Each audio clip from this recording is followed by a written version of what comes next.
Red, white, blue, we stand for you. A bond so strong, a promise true. To the fallen hearts, we owe this debt. We will never forget.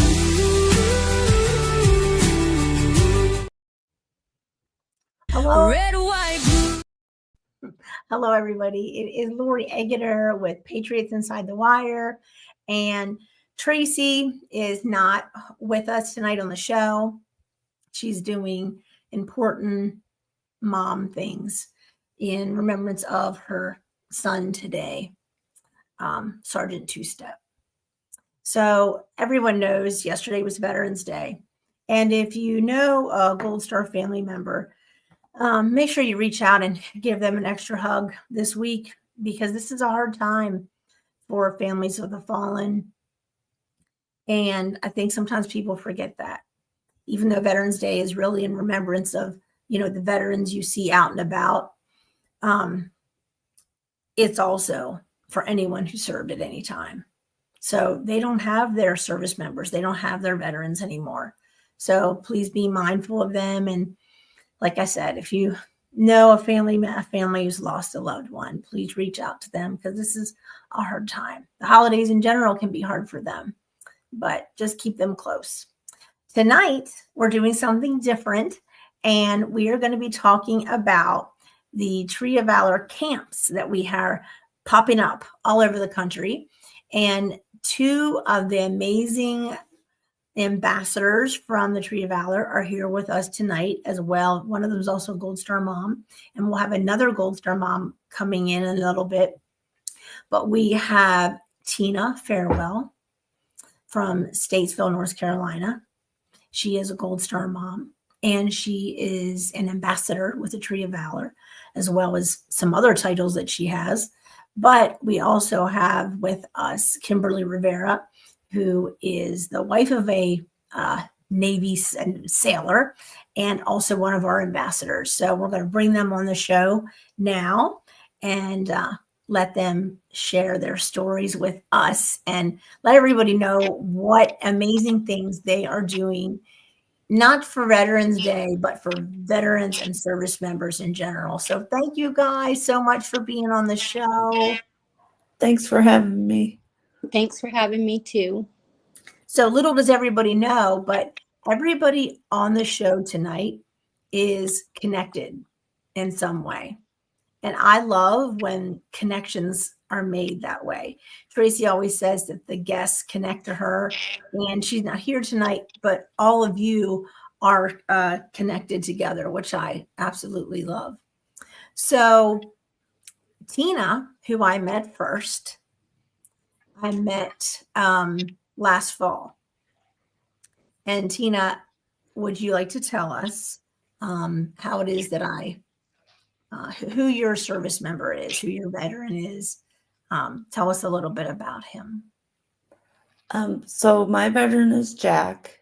And sadly, we lost him in March of 23 to suicide. And it's been hard. It's been a tough road. But I met you, Lori, at a Vet Life for Life event. And I fell in love with the trees and what you do. And I met you again through Mariah for a Gold Star Family Spectacular event that she had out at the gallery. And I fell in love again with the trees, and just what you do is so amazing. And I told you, if you're ever out my way, let me know. I'd love to come and help and do whatever I can. And so a little time went by, and then in July, when you did the tribute for the troops out here in Statesville and in Mooresville at Richard's Coffee Shop, you let me know that you were here and you needed some help. So I came out and helped, and I just love what you do. I think it's so amazing that every tree tells a story that people can remember sometimes history is hard for people, and that's Mhm. a good connection. It's a neat way to remember, right? Yeah. We feel like it's our job to help America remember in a way they won't forget. Yeah. And so while we were in Mooresville doing the tribute to the troops event, I was like, hey, you should come and do the windows at my school, because we're a downtown school and we have big windows, and it would just be amazing if we could do that. And so here we are. We also did the Let's Talk Strength event. Oh yes, I forgot about that one. Yes. Sorry, Yep. Amanda, I forgot. So yeah, the amazing Amanda race with the Let's Talk Strength. That Yes. was, we did the chair tribute there. Yeah. So yeah, and so you became an ambassador, but you're also, tell us what your connection is to Mariah and keep being resilient. And I don't know your title with the North Carolina Gold Star So family. I am the president of Gold Star Families in North Carolina. Okay. And I Okay. took that on for Mariah before she left for Montana. I think that's where she is now. Yeah. Or So you're why just starting that and getting that going. Okay. Okay. And then we have Kim. So Kim, I met through Tina. So I have to say, no one's allowed to steal Tina from me, because Tina is a rock star. And so if you give Tina a job, she doesn't just do it. She does that and like extra. So I told her that I was going to Virginia Beach to a Travis Manion event, and she hooked me up with Kim. So Kim, tell us about yourself.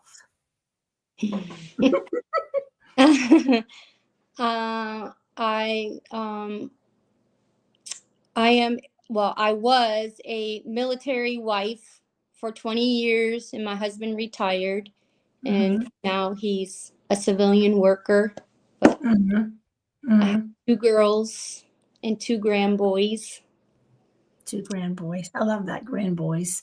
Right. Yeah. So you again, I could see the bloodline there. Kim was amazing at the Travis Manion event, because she had never done anything with the trees. And she, people just think we pop up some trees and off we go, but there's so much more to it than that. And I always make the statement, think Arlington, because that's what I want it to be perfect. I want it to be, I don't want people to ever look at the trees and think, oh, she tried. Right. No, I want people to look at the trees and feel like, wow, they nailed it. And Kim did something amazing for us, that our next guest is here at the perfect time, because Kim is going to get to meet the person who she did this for. So, Chief, if you could bring Cyndie in. Hi. Sorry Hi. it's so dark. I'm in my car.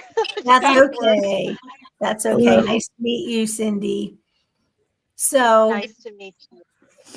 Cyndie, you're here at the perfect time, because we just introduced Kim Rivera. Now, you all three are connected. I didn't know if you heard this, but Tina was an ambassador with us first, and then Tina was related to Kim, and Kim is the one who helped me with the Travis Manion event. But while I was at the Travis Manion event, we had the opportunity to, or someone gave us the opportunity, I should say. They sent a picture of what we were doing, a picture of the USS Cole. They sent the picture to one of the Purple Heart veterans who was on the tree. And he literally just retired, which tells you how long he's been in the service, because, that was in the year 2000 with the USS Cole incident. He saw that. And I said, I would love to get this USS Cole tree on a base. And for people listening to this on the radio, what it is we have these different evergreen trees of different colors. Each one is tells a different military story. This particular one is the USS Cole. It is probably one of the most asked for trees at any event we go to.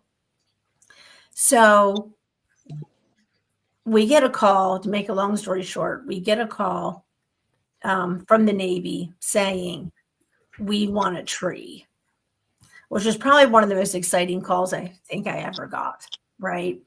And they said we could put a tree there. Well, I had already come back to North Carolina, and thanks to Tina hooking me up with Kim, Kim lives in Virginia, Kim was able to put up a tree at that base, that particular base. Now, because God is who he is and does what he does, in the midst of all of this, I get a call from Cyndie, who tells me the story of her son, Noah. And I'm going to let her tell that story before I glue all of you together. Okay. So, Cyndie, would you like to tell us about your son, Noah? Sure, I'd love to. That's my deepest desire at this stage, where I am in my journey of life, is to not let Noah be forgotten.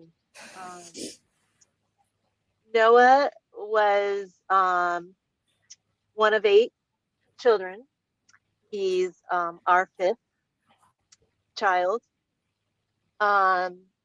I guess I can go back to, I don't know how far you want me to go back to, or just tell you the accident, but he was 18 and he was 6'3" and a big teddy bear, 60 pounds overweight. And he was going to community college and working for his godfather at a machine shop. And he just realized that he didn't want to do either of those things, really. He didn't want to work at the machine shop for the rest of his life, and he didn't really want to go to school anymore. And so we saw, you know, a little bit of, I don't know what you would call it, maybe just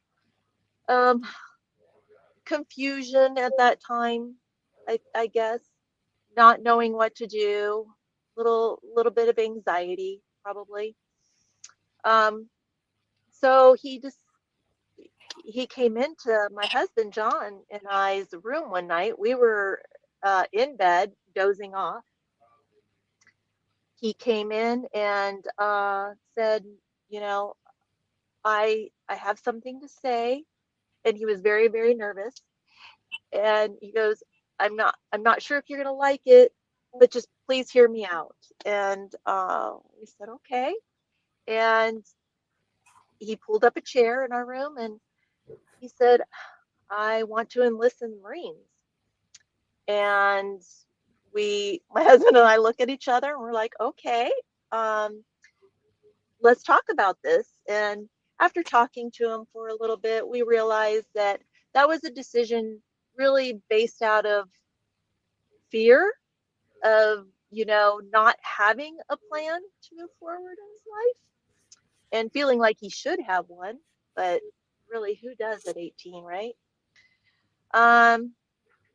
So, you know, we heard everything he had to say, and we just asked him, we said, you know, we appreciate you coming to us, and thanked him for that, and said, would you just do us the favor of waiting 1 year?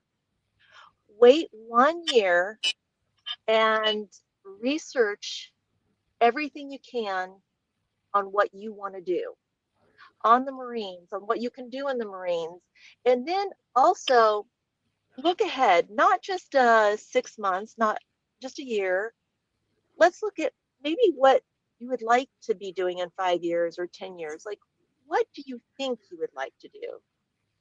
And he honored our wish. He did. He said, Wow. okay, I'll wait that year. And during that year, he did his research, and he not only made some big decisions, but on what he was going to do, but he lost over 60 pounds and he got in peak physical shape and decided that he was going to join the Navy to be a SWIC, which is part of the, it's a special combatant crewman. So they're part of their special warfare along with the SEALs. So Noah ended up, he did get a contract for special warfare before he went off to boot camp. And he left boot camp in, I believe it was around October of 21. And then went through boot camp. And as soon as he was done, they brought him back out to San Diego, Coronado, to go through the Spec War pipeline. And so he started in this SEAL training down there. And poor guy, it took him 23 months to go through, which normally doesn't take that long. But he had a broken leg, he had a broken wrist, he had an infected toe and went septic. And Wow. so he was just getting a lot of rollovers and a lot of rollovers that took several months for him to heal. So, so that's Looking back, that was a why it took, blessing, though, right? yeah, I right, mean, right. So go ahead. no, Oh, that was what I was so going to say. anyways, Yeah. oh, okay. So he ended up getting pinned in November of 2023, which was just like a great, great day for our family. So as soon as he was pinned, he was assigned to a boat team down in Coronado. He was boat team 12 was what he was assigned to. He was going to be their medic. So they sent him down to Mississippi for school. He was down there for about 3 or 4 months or so, and it just didn't work out for him. Noah's not a scholar, and he realized that about himself, and so he went and said, I'm going to have to choose something different as far as being on the boat team. And so they said, okay, so they sent him to Virginia, Little Creek, Virginia, and he was assigned to boat team 20 over there. And he had been there, he got there, I believe, in February of 24. And and his team, I guess, to tell you, his team was already out for deployment. So they go off for 6 months and then they come back and they train for 18 months. And, it's just that pattern that they do. So when Noah got back to Virginia, his team was already out. They were in the Middle East. And so he was just basically doing all the grunt work around there. And he was cleaning things, cleaning vehicles, doing anything that they needed him to do. And his superiors would always say, I'm sorry, man, I'm sorry you have to do this. And his tagline that he always said was, don't worry about it, man. I'm just happy to be here. And that was Noah. That shows you who Noah was. So Very, you have very those humble shirts guy. that say that, don't you? I saw that on your Yes, Facebook, yeah. right? Yes, a company made those for us, and yeah, Okay. those are awesome. So yeah, he was the kind of guy, he just went out and on Sunday when everybody was at home and we're going to church or whatever, after he would go to church, he went to Costco and he bought all his brothers and the teammates that were still here. He bought their favorite drinks, and he'd load up their refrigerators, and he went in every morning and he made coffee for people. His lieutenant he joked, he's like, he was there every morning making coffee, and I told him, Noah, you need to stop because nobody's showing up. And Noah was like, well, just in case somebody comes, Oh, I want him to have some coffee.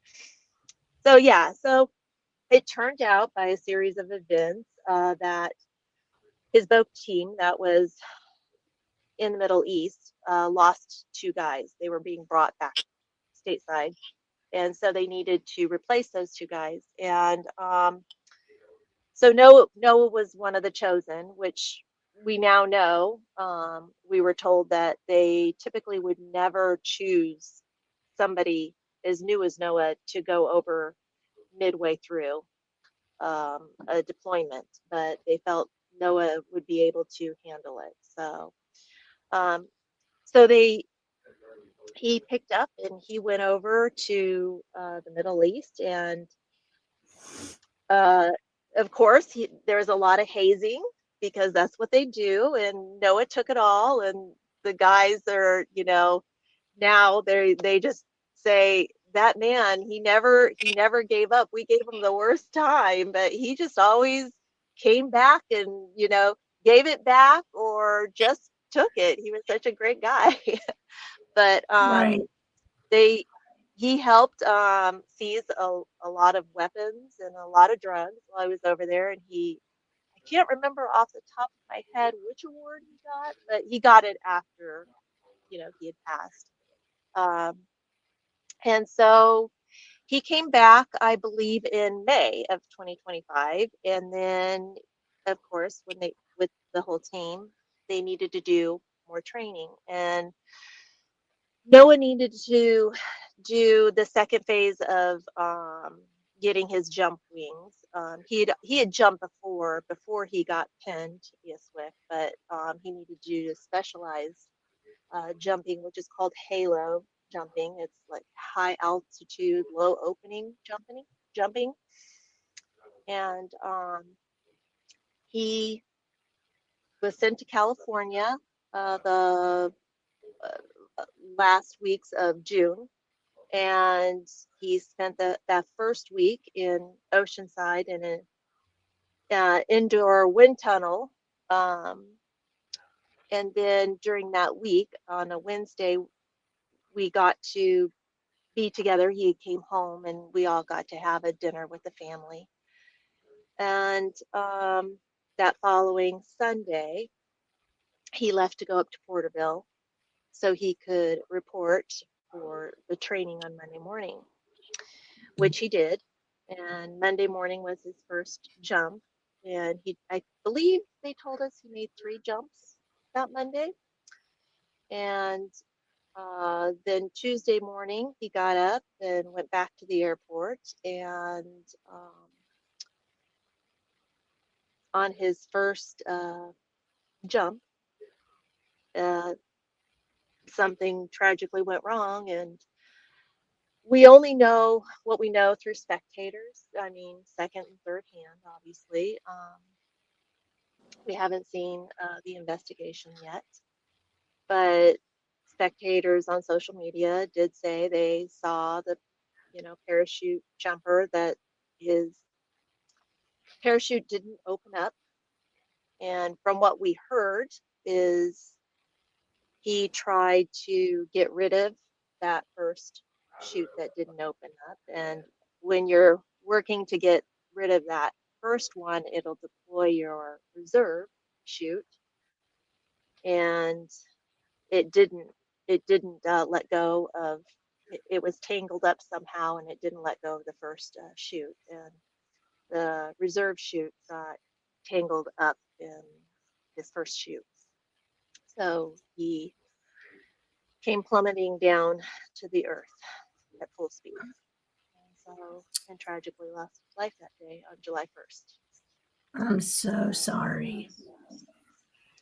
Right. That's Thank you. just tragic. Yeah, Really. it is. I mean, there's hard to have words for that. Yeah, Really. I've come to realize really there isn't any words. There's just the people just being with you. That's what matters and helps in keeping your son's memory alive, for sure. And I'm sure Tina feels the same way about Mhm. Jack. Mhm. I didn't know if you got to hear, if you were on in I the back. didn't. No, So I didn't. I didn't get to hear it. Sorry. she lost Jack. Jack was a Marine, and she lost Jack from suicide. Oh, I am And so I can sorry. let her tell more of his story, of his, tragic, cries for help, really, right? That went unheard, not from her, but right. But I'm going to show you all how you're, triangled together. So I met Tina from another event, and she was a workhorse. Had to have her on the team. Tina led me to Kim, another workhorse, right? And I met her in Virginia. Then we found out the Navy wanted a tree. So Kim is the one who set up the USS Cold Tree at Virginia Beach. Oh, So okay. each I've seen it. location, each location we call a camp. So at Tina's school where she works, the students and staff, there's only 800 people at this school, 800 students, right? It's called the American Renaissance School. They collected 200 pictures, which is crazy. Like in like just a couple weeks. No one's Wow. ever done that. It's a big challenge to the world. I want to see you top American Renaissance School. Then one of our other ambassadors, her name's Jewel Aquino. She also lost her son, Eric, the same way that Tina Yes. did. She's an amazing ambassador. And she helped her to collect 50 more pictures. So all those pictures together, veterans, fallen service members, fallen veterans are all at Tina's school on all these trees in the windows of these schools. And then they had a Oh, breakfast that was so large for the veterans that the principal said, next year, we're going to have to go to a different venue because there's not enough room. So oh, wow. it was amazing. So her school is called Camp Farewell after her son, Jack Farewell. So Kim opened up after we talked to you. This is why I said God is just so great, is that as tragic as these stories are, there's some kind of comfort, at least for me on this side, where I see how he's put you all together, right? Because there was no way when I put up the USS Cold Tree that I was going to say, who am I going to name that after? I can't pick someone from the cold because who will I pick? And as I struggled to decide whose camp is this going to be, you call me. And little do I know, as I tell you, oh, well, guess, your son's from the Navy, this little thing happened. The Navy wants a tree. I tell you the place that it's going to be at, which Kim's going to tell us. Kim, what's the name of that base? JB Little Creek, Fort And Story. Fort Story. Mhm. And you say to me, Cyndie, what? Noah is at or was stationed at Little Creek in Virginia. Yeah. How crazy is that?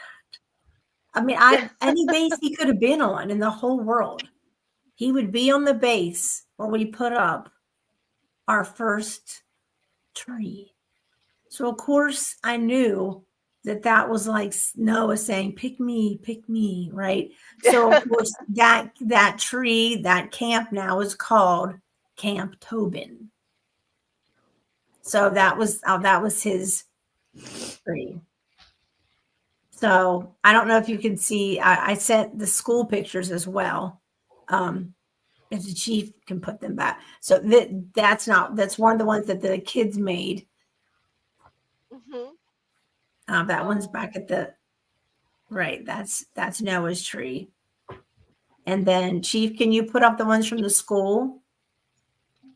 Nope, that's still the Navy.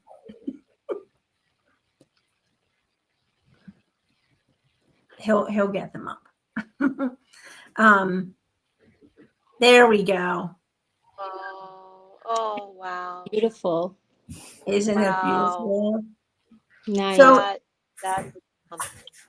so I am just so taken that these moms, you know, as I personally search for people to join our team and to really have their heart invested in this, people will say to me, well, no one's going to be as invested as you are because it's your thing.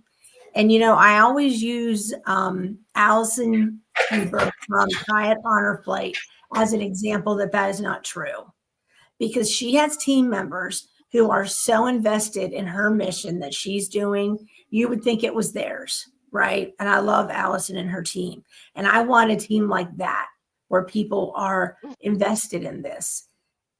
And I realized that the people most invested in what we're doing are sadly the ones who've lost the most. And Kim is, you know, still really part of that group because, you know, she of course is related to Jack. So it makes me sad that to find like really invested volunteers, they had to have lost something terrible. Like, but some of the best people in our team are the ones who lost the most. Not meaning the other volunteers aren't amazing, because they are, just meaning, yeah. So being an ambassador with us is a hard job, right? But being able to name a place after your children. Now, according to you, Cyndie, and I want to ask Kim this, according to you, Cyndie, a lot of people at that, I don't know what post is not really the right word, but will know him. Now, there's Emily. Emily's a great new volunteer too, a great ambassador. But Kim, who set up that tree, it didn't really get to see anybody that day. But how did you feel, Kim, when you knew I was chomping at the bit? Because I can't believe I wasn't there to set up that tree. But how did that make you feel, being your husband being a sailor, to be setting up that? Because that tree, the USS Cole, is like a U.S. monument. Yes, because it's been over like 20 years for the Cole. Mm-hmm. It felt good. I got to, you know, look at all the pictures of all the people that were on that ship that, you know, lost their lives from what happened and everything like that. And I just felt like, you know, I feel sad because, you know, it's been such a long time, and, you know, family, you know, don't, you know, only could see pictures or whatever. And it's just not the same of them being, you know, at home or continuing their career that they wanted to do, if they wanted to, you know, do for 20 plus years or whatever for the military. Mm-hmm. It's just heartbreaking. I was just looking at all of them and I'm just like, I bet you these people probably would have been retired by now if the, you know, nothing happened to the Cole. Right. It's been 25 years. Yeah. So, and that's the crazy thing, is one of the people that you put their picture on there, his name is Douglas Hancock. He is the one who he just retired. He is a Purple Heart veteran that was on that tree. And someone sent him a picture of that tree. He looked very different than, I'm sure, from 25 years ago. But the picture they happened to send him was of himself. And he said, I don't think they knew when they sent it to me. But he said, I don't care if you have to store that tree at my house. I'm going to get that tree on a base. So he was determined that the Cole was going to have a home in Virginia Beach. And who would have thought it would have been tied into, this was just a couple months ago that, Cyndie lost Noah, right? Like July 1st. Yep. So, yeah. So we really didn't meet Doug until, I actually never met Doug, just talked to him on the phone until September, beginning of October. I forget, end of September. So a very short time. But does it feel, I don't know. I guess because I'm weird and mushy, I feel like for Cyndie, knowing that you get to meet the person who kind of handled Noah, right? Got to set up his camp. I feel like that would be a special thing. Oh, for sure. I'm sorry. Still, things are still raw. So sometimes it gets a little hard to talk about it, but I'll do my best. When you texted me the other day, we were actually on our way to Porterville. We were driving to Porterville to meet with the mayor and the city council to give them a plaque, thanking them for honoring Noah so well, in bringing him home, because it was about a 250-mile journey that they had to start him out on.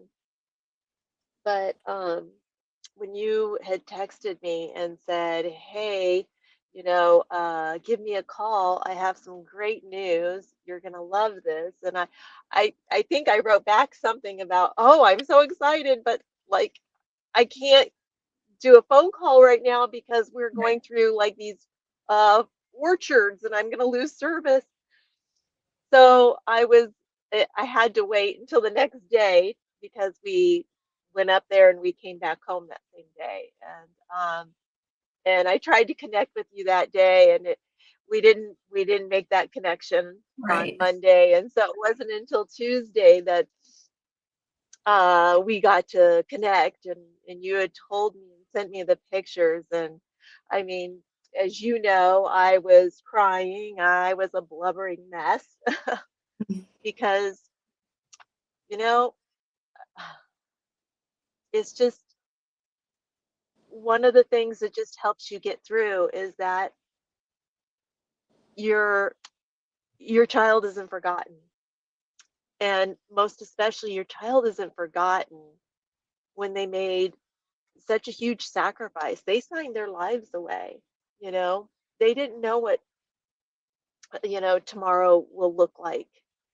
And but they made those sacrifices, and when they're no longer with us, um you just want to, shout from the rooftop, like, see what they did for us, for our freedoms, you know.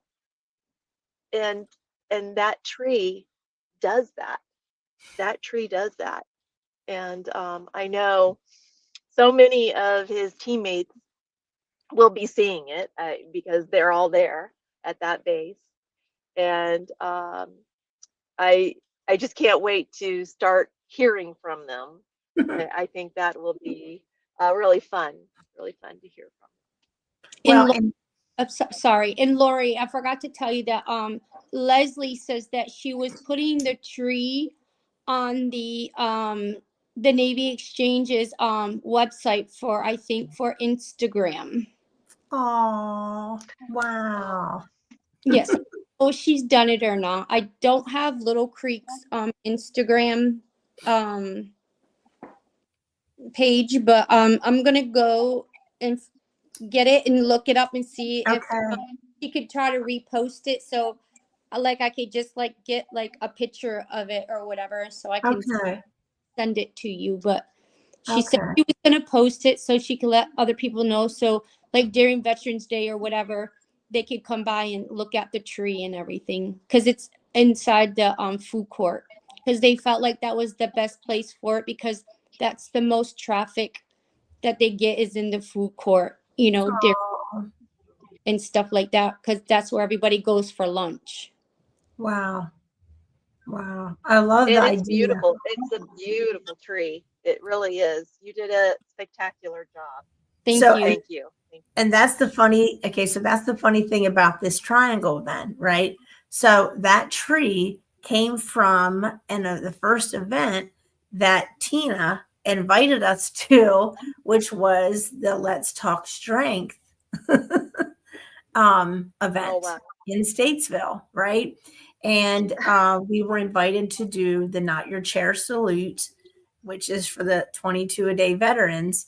And the founder of that organization sent us a donation, and that tree was purchased from that donation, because that's how we get trees, from people Oh, donating, right?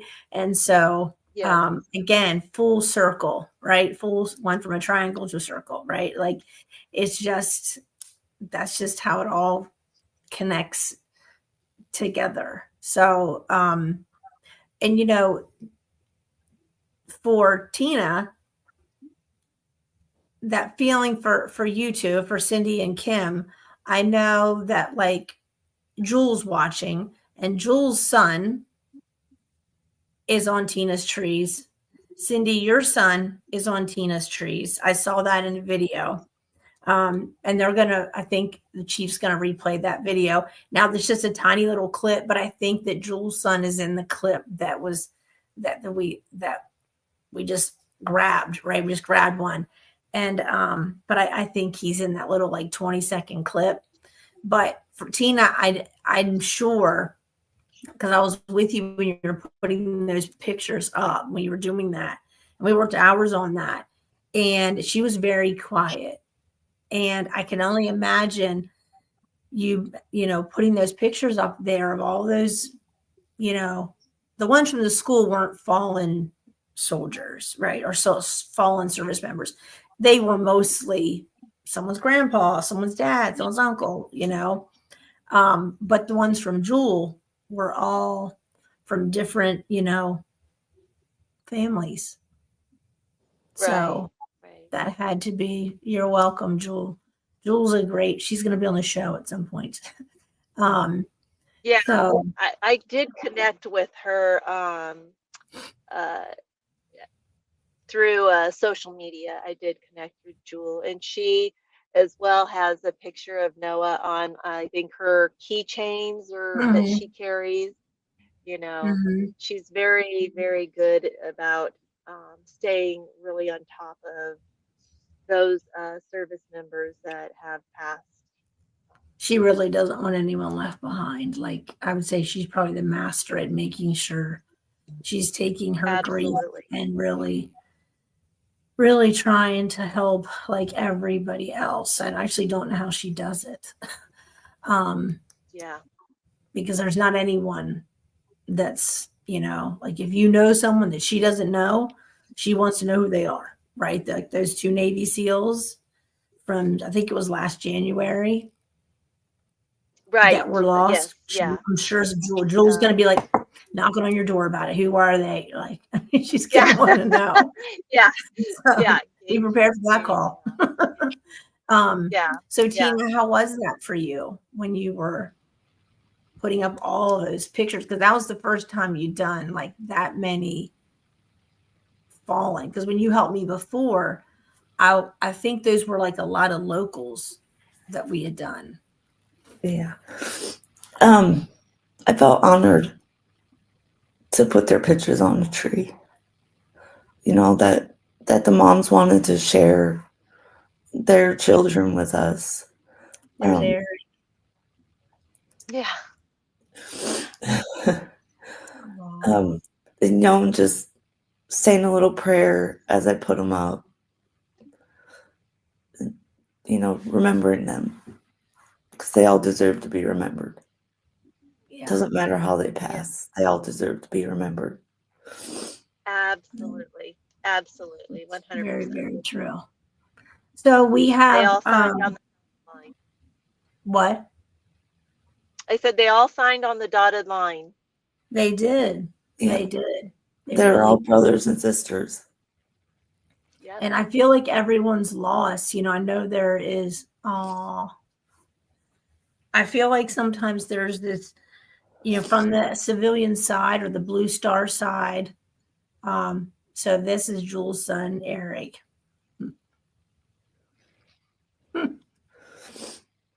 Yeah.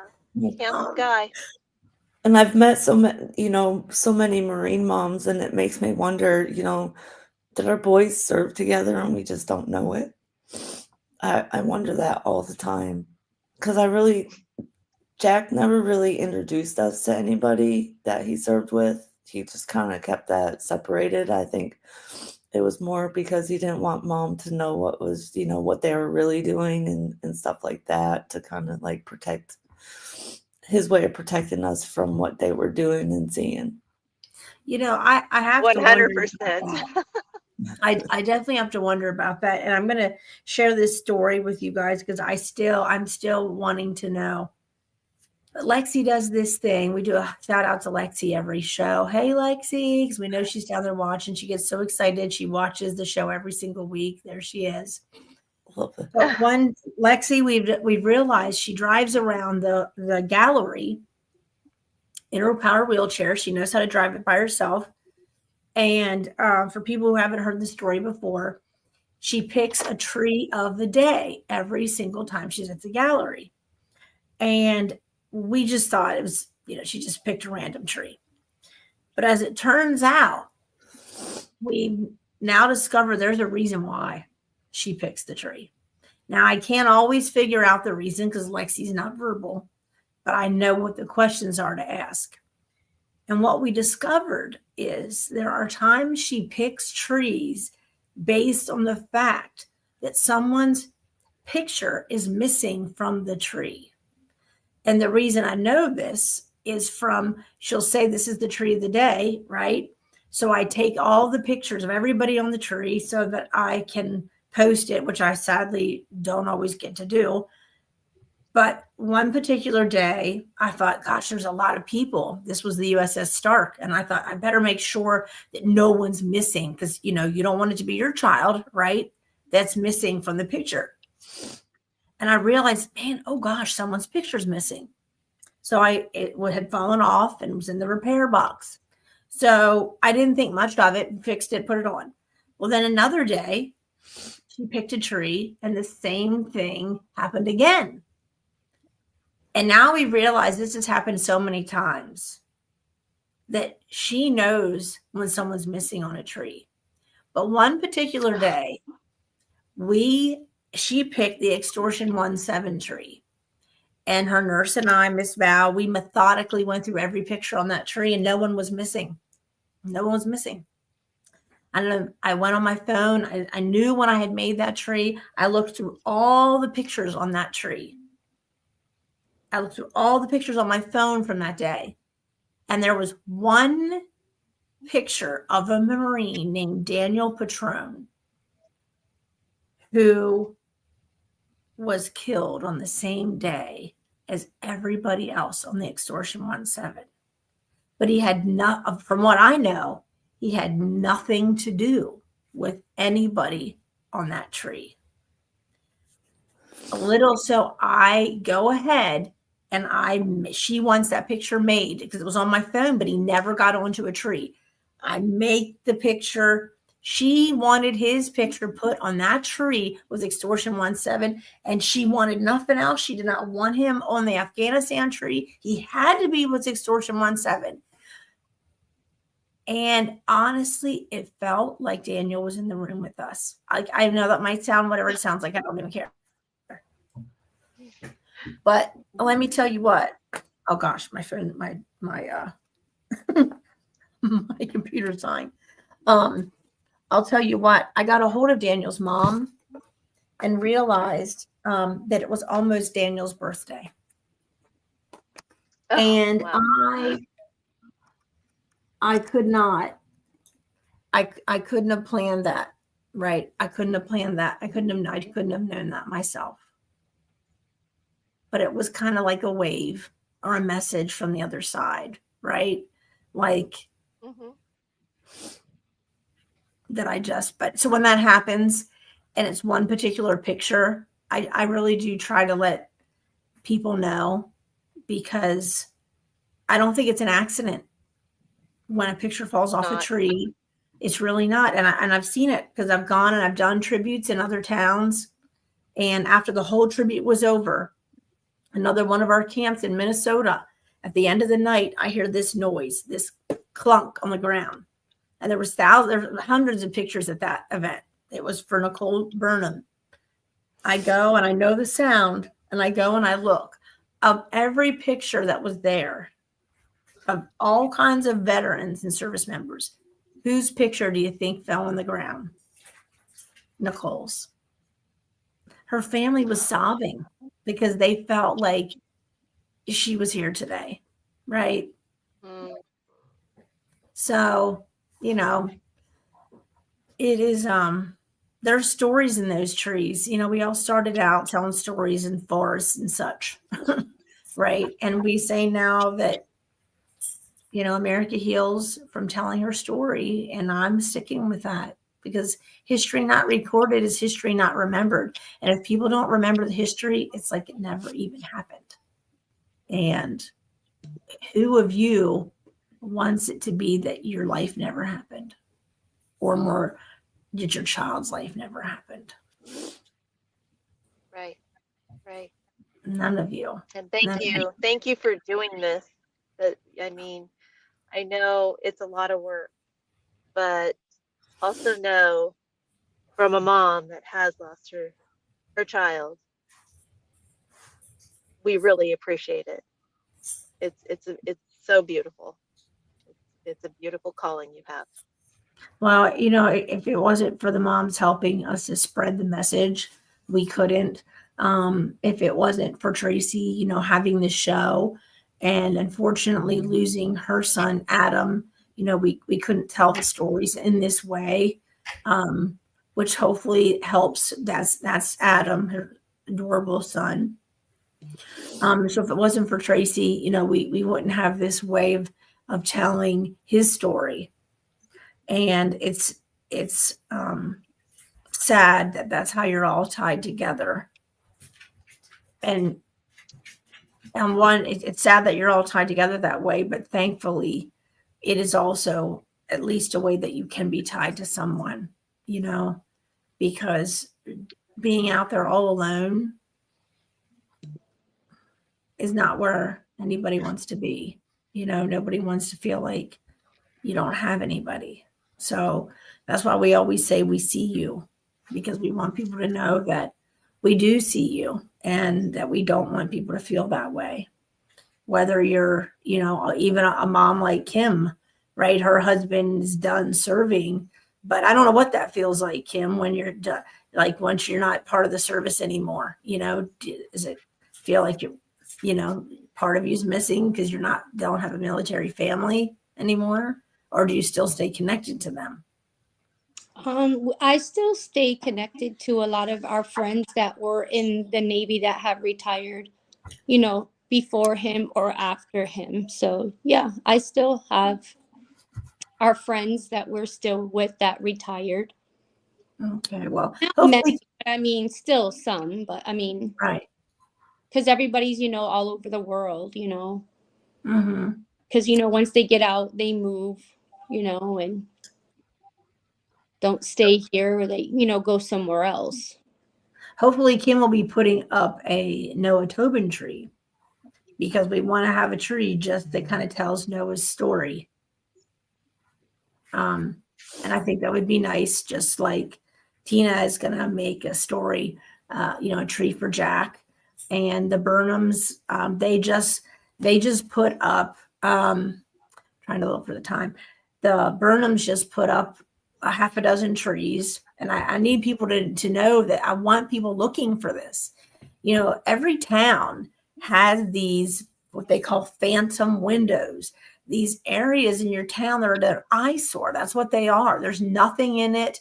You know, Jim Bob had it and he willed it to his niece Betty, and Betty doesn't care about it. And it's a big eyesore, right? So a lot of grocery stores have banks in them. Banks are a great place to put little Tree of Valor galleries, because a lot of banks now are just online, right? So I'm saying this because I really want people to think about, what do you have in your town that's empty, sitting there doing nothing? So Stacy and her husband Steve met at a grocery store called Cubs, but it's a chain grocery store. I'm trying to find this. Hold on a second. And they put up these trees. They went back and said, hey, can we set up these trees? Give me one. Here it is. After their event that they just did. And Stacy got this email from someone after she put these trees up. One of the trees is a tribute tree just for Nicole. But then she put up other trees with other service members. So this is what the note said. Hi, Stacy. I saw the beautiful tree for Nicole at Cub today. I am pretty sure that was the first time I have ever cried at the grocery store. I took the time to look at all the pictures on all the trees. And before I left, I stepped back and gave them a proper salute. I probably looked pretty silly standing there with my groceries saluting some trees, but I hope more people stop, look, and think. And I thought to myself, if I saw that, I would just crumble, right? To think that these trees, and I'm sure that, you know what, having done this for a minute now, I'm pretty sure that I'm 100% sure that won't be the last time that someone does this. And it's funny, but when I went to the breakfast at Tina's school the other day, there was a poll in the school that had a saying from a book that I used to read my kids. It's actually my favorite book. It's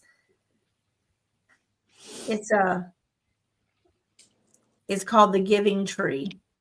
And I thought to myself, wow, this is so what's the word? So telling of the Tree of Valor. I got to find this really quick. What it said on this poll. And Tina, you probably know what it says. Not off the top of my head, I don't. That's because you see it's because you see it all the time.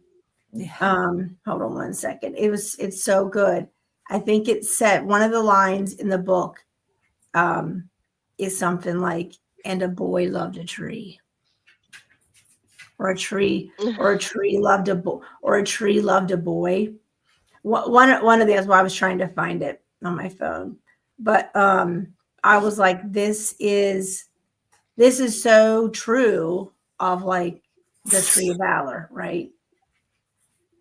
That's what it is. That these trees, right? The trees love a boy, or a boy loves a boy. Here it is. Once there was a tree, and she loved a little boy. And I just thought to myself, I mean, I know that these trees aren't real, but someday, right? I always say someday, but we're going to have a conservatory of all real, it's going to be all real trees. That's the idea. You know, we have 100 trees in this gallery, but someday there'll be real trees.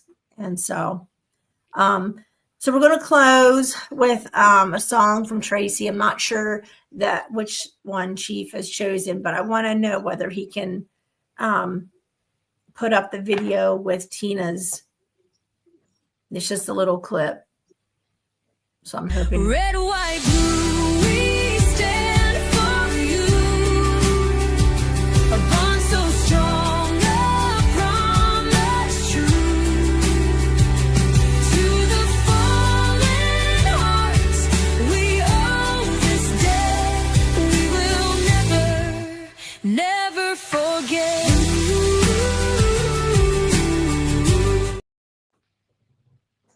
So I thank you guys so much for being on the show.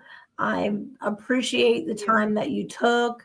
I'm so grateful to Tracy for having this platform and for all her social media that, you know, people can watch this on. I'm so thankful for the radio, 107.5 The Swamp, for Heroes Media Group, and for Chief, you know, for watching over us. But I thank you ladies so much. You're all well loved. and we will Thank you. keep watch over your boys. We're going to end with one more song, which is Empty Chair at the Table. Tracy also wrote this song. It's one of my favorites. So thank you, ladies. Hopefully you can all hear the song before you go. Thank you, Lori. Thank you. Thank so you. much. It was nice meeting you. It was nice meeting all of Christmas you. lights meeting felt you. bright and golden. Now the nights are dark and frozen. You were here, my heart was swelling. Now I'm left with tales worth telling. Photos framed, but they ain't breathing. Silent room, my chest is heaving. You were strength in uniform. Now my life is weather worn. Empty chair at the table where you used to be. Echoes of your laughter haunt this memory.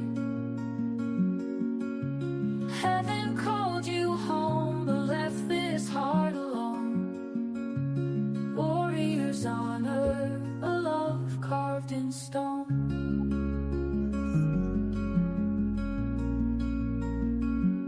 Messages left unwritten for the hero that I'm missing. You were here, my pride would blossom. Now my tears, they fall unbidden. Friends ask how I've been holding, hands clasped tight as I am folding. You were courage from afar, now my guiding northern star. Empty chair at the table where you used to be. Echoes of your laughter haunt this memory. Heaven called you home, but left this heart alone. Warriors honor, a love carved in stone.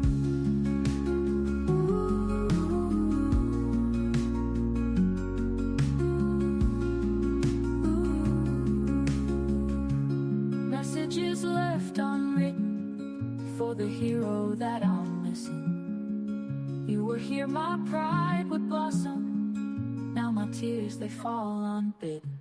Friends ask how I've been holding, hands clasped tight as I am folding. You were courage from afar, now my guiding northern star. Empty chair at the table where you used to be. Echoes of your laughter haunt this memory. Heaven called you home, but left this heart alone. Warriors honor, a love carved in stone.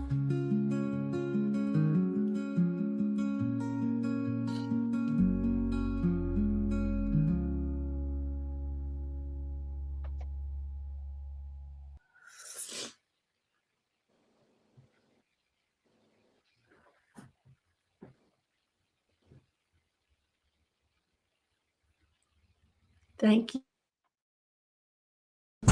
This has been a Patriots Inside The Wire production.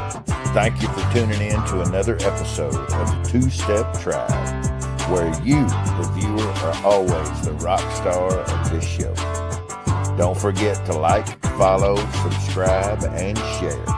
We cannot do this without you. Your uncle says so, and you are loved and appreciated. Sergeant Two-Step, sign us out. Let's load up and roll out.